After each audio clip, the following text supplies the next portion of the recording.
For what purpose does the gentleman from Texas seek recognition? Ask to strike the last word. Gentleman is recognized. Thank you. I'm really here in mourning for a once great Judiciary Committee. I know my first term, 05 and 06, I saw our current chairman as a champion for privacy rights, for civil rights, for Fourth Amendment rights, Fifth Amendment rights, and something dramatically has changed over the years. There was concern back then about too much power through the FISA courts, through the Patriot Act, and we shared a number of those concerns. And now this committee majority is on the wrong side of a very important historic time.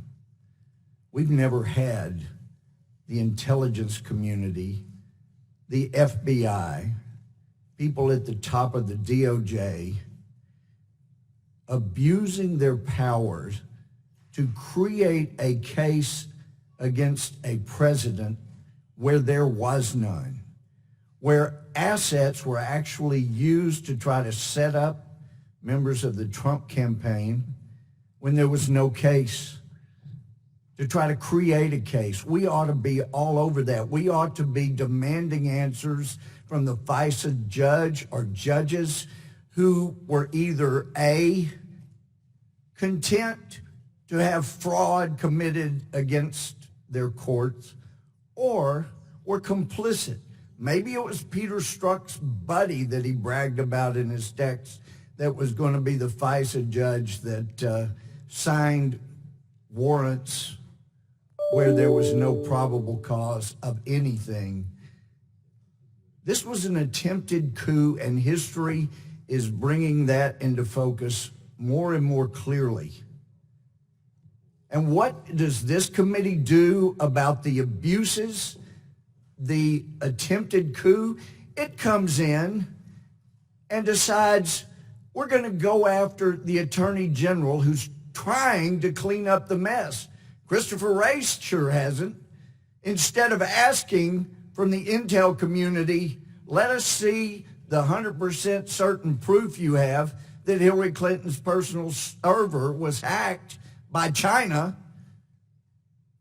No, he covers it up. Says we still hadn't seen it. Well, they hadn't asked to see it. There is a disaster that has occurred in our justice system, and this committee has oversight responsibilities, and we are abusing those. This motion for contempt is not being done in good faith. I'm not going to call anybody on this committee the names that my colleague from Tennessee just did in violation of our rules of decorum. But the truth is, we know that this committee majority is not acting in good faith. How? Because they're moving for contempt for an attorney general failing to turn over material that this majority, at least some, maybe it's just the staff, but some people know that you can't hold someone in contempt. You can vote to do that, but you can't be in contempt for failing to produce things that are illegal for you to produce. How do we know? Somebody over there knows that this is wrong.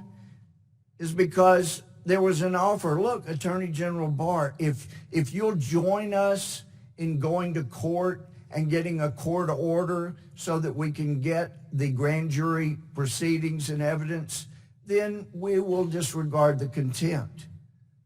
Well, that's evidence of a state of mind by the majority that at least somebody over there knows you cannot be in contempt for failing to produce what would be illegal to produce without a court order. You're on the wrong side of history. And there is no joy here in seeing the abuses I hope and pray literally for the day when we can join forces and quit trying to push this idea of an attempted coup and uncover the abuses that have truly gone on. My time's expired. The committee's has too.